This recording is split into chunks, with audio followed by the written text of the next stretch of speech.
നമസ്കാരം, എൻ്റെ പേര് ഐശ്വര്യ ക്രിസ്റ്റഫർ. ഹെഡ്ജിൻ്റെ മാർക്കറ്റ് ടോക്കിലേക്ക് സ്വാഗതം. ഈ ആഴ്ച 3 IPOകൾ. ഓഹരി വിപണി പുതിയ ഉയരങ്ങളിലെത്തി നിൽക്കെ ഈ ആഴ്ചയിൽ 3 ഇനിഷ്യൽ പബ്ലിക് ഓഫറുകളാണ് വിപണിയിലെത്തുന്നത്. 2 മെയിൻ ബോർഡ് IPOകളുടെയും 1 SME IPOയുടെയും സബ്സ്ക്രിപ്ഷൻ ഈ ആഴ്ച തുടങ്ങും. എംക്യൂർ ഫാർമസ്യൂട്ടിക്കൽസ്, ബൻസാൽ വയർ എന്നിവയാണ് ഈ ആഴ്ച വിപണിയിലെത്തുന്ന മെയിൻ ബോർഡ് IPOകൾ. SME വിഭാഗത്തിലെ IPO ആംബി ലബോറട്ടറീസിൻ്റെതാണ്. എംക്യൂർ ഫാർമസ്യൂട്ടിക്കൽസ്, ബൻസാൽ വയർ എന്നിവയുടെ IPOകൾ ജൂലൈ 3-നാണ് ആരംഭിക്കുന്നത്. ജൂലൈ 5 വരെ ഈ IPOകൾ സബ്സ്ക്രൈബ് ചെയ്യാം. ആംബി ലബോറട്ടറീസിൻ്റെ IPO നടക്കുന്നത് ജൂലൈ 4 മുതൽ 8 വരെയാണ്.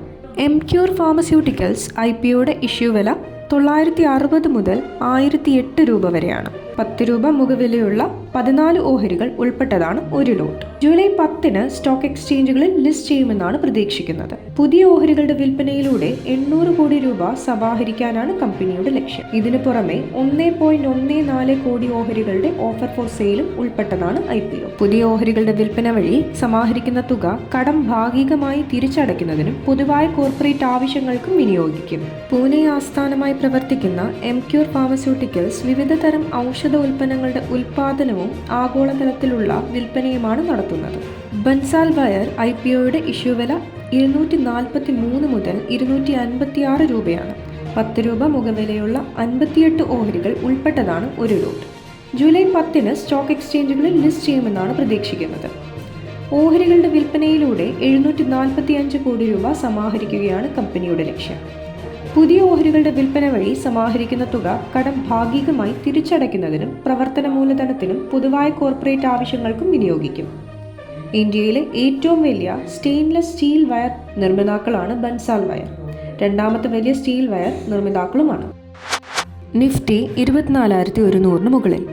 വിരാമമില്ലാത്ത കുതിപ്പ് തുടരുന്ന ഓഹരി വിപണി ജൂലൈയിലെ ആദ്യ ദിവസം നേട്ടമുണ്ടാക്കി. നിഫ്റ്റി ആദ്യമായി 24,100-ന് മുകളിലായി ക്ലോസ് ചെയ്തു. സെൻസെക്സ് 443 പോയിന്റ് ഉയർന്ന് 79,476-ലും നിഫ്റ്റി 131 പോയിന്റ് നേട്ടത്തോടെ 24,142-ലുമാണ് വ്യാപാരം അവസാനിപ്പിച്ചത്. 2,403 ഓഹരികൾ നേട്ടം രേഖപ്പെടുത്തിയപ്പോൾ 1,112 ഓഹരികൾ നഷ്ടം നേരിട്ടു. 115 ഓഹരികളുടെ വിലയിൽ മാറ്റമില്ല.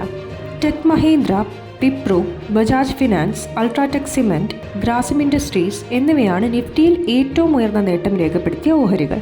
NTPC, Eicher Motors, doctor Reddy's lab, SBI, Apollo hospitals എന്നിവയാണ് കൂടുതൽ നഷ്ടം നേരിട്ട നിഫ്റ്റി ഓഹരികൾ. പവർ, PSU ബാങ്ക് എന്നിവയൊഴികെ എല്ലാ മേഖലാ സൂചികകളും നേട്ടമുണ്ടാക്കി. IT സൂചിക 2% ഉയർന്നു. BSE mid cap, small cap സൂചികകൾ 1% വീതം നേട്ടത്തോടെ ക്ലോസ് ചെയ്തു.